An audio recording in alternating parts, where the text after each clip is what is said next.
नमस्कार, मैं हूं आपके साथ जया कौशिक और इस वक्त ऑल इंडिया महिला कांग्रेस की जो राष्ट्रीय अध्यक्ष है अलका लांबा मेरे साथ है। अलका जी, बहुत बहुत शुक्रिया वक्त निकालने के लिए। अलका, एक वक्त में आप भी छात्र राजनीति से निकल के एनएसयूआई की राष्ट्रीय अध्यक्ष रह चुके हैं दिल्ली यूनिवर्सिटी में, और उसके बाद निकल के राजनीति में आए और आज आप यहाँ पर मौजूद हैं। छात्राओं को लेकर राहुल गांधी कार्यक्रम कर रहे हैं, क्या मकसद है? क्योंकि इससे पहले जो छात्रों की गूंज हुए हैं उसमें छात्र छात्राएं सब रही हैं, तो ये फोकस छात्राओं पे करने के पीछे क्या मकसद, और बताइए क्या उम्मीद है आज के इस कार्यक्रम? देखिए, आपने कहा मैं अध्यक्ष रही हूँ, मैं छात्र संघ की अध्यक्ष रही, एनएसयूआई की राष्ट्रीय अध्यक्ष रही 30 साल पहले।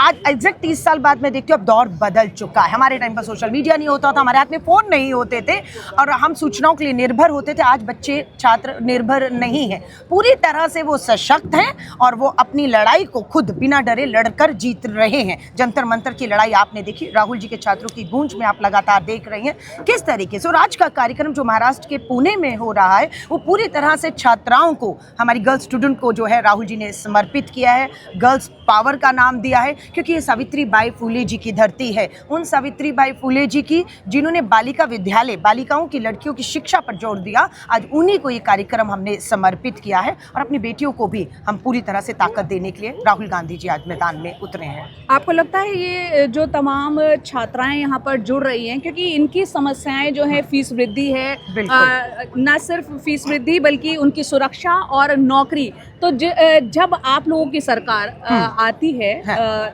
तमाम और राज्यों में या फिर केंद्र में भी, तब उनको इन तमाम वादों को या जो संवाद अभी चल रहा है उसको पुष्ट करने के लिए, उसको मजबूती देने के लिए क्या कुछ आपके दिमाग में फ्रेमवर्क है, क्या किया जाएगा? देखिए, बहुत अच्छा आपने सवाल किया। मैं कांग्रेस वर्किंग कमेटी की सदस्य हूँ। 2 दिन पहले इसकी बैठक होती है और हमारी बिल्कुल 4 राज्य में, मैं कहूँ केरला, कर्नाटका, तेलंगाना, हिमाचल में हमारी सरकार है। चारों के मुख्यमंत्री बैठे थे वर्किंग कमेटी में और उन्हें साफ कह दिया गया है कि छात्रों के साथ अन्याय बर्दाश्त नहीं किया जाएगा। किसी भी तरह का भ्रष्टाचार, पेपर लीक या किसी भी तरह की जो चीज़ होती है वो आपके लिए नुकसान करेगी।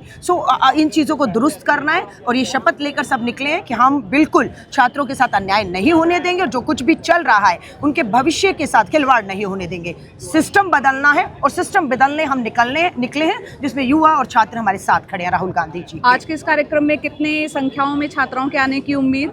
आप देखिएगा, मुझे तो बताया गया कि पंडाल छोटा और कम पड़ गया है। बहुत सी छात्राएं, उनको बाहर खड़ा होना पड़ा है और राहुल जी को वो देख भी नहीं पाएंगे, लेकिन बड़ी बड़ी स्क्रीन लगाकर व्यवस्था की गई है। और हमें बड़ी मुश्किल से, आप जान सकते हैं भाजपा के जो शासित राज्यों में कार्यक्रमों की परमिशन नहीं, परमिशन है तो रद्द है, और वेन्यू के लिए भी पूरा डराना धमकाना चल रहा है। फिर भी हमें जो वेन्यू मिला उस पर कर रहे हैं, लेकिन कामयाब प्रोग्राम रहेंगे। बहुत बहुत शुक्रिया, धन्यवाद हमसे बात करने के लिए। तो ये थी अलका लांबा जो साफ तौर पर कह रही थी कि काफ़ी उम्मीदें हैं इस तरह के कार्यक्रम जो किए जा रहे हैं, छात्रों की गूंज और जो संवाद यहाँ पर जो छात्रों और छात्राओं से किए जा रहे हैं। आने वाले वक्त में अगर सरकार उनकी आती है, जैसे कि उन्होंने जिक्र भी किया CWC में जो मीटिंग हुई थी 4 राज्यों में जहाँ कांग्रेस की सरकार है, वहाँ पर किस तरीके से शिक्षा व्यवस्था को और बेहतर किया जाए उस दिशा में आगे काम चल रहा है। और इसी तरह से लगातार कांग्रेस का ये दावा है कि राहुल गांधी के ज़रिए वो छात्रों के मुद्दों को उठाती रहेगी और शिक्षा में पूर्ण जो है सुधार के लिए काम करती रहेगी। तो फिलहाल पुणे से मैं जया कौशिक रिपोर्ट्स के लिए खबर वही जो ज़मीन पर से।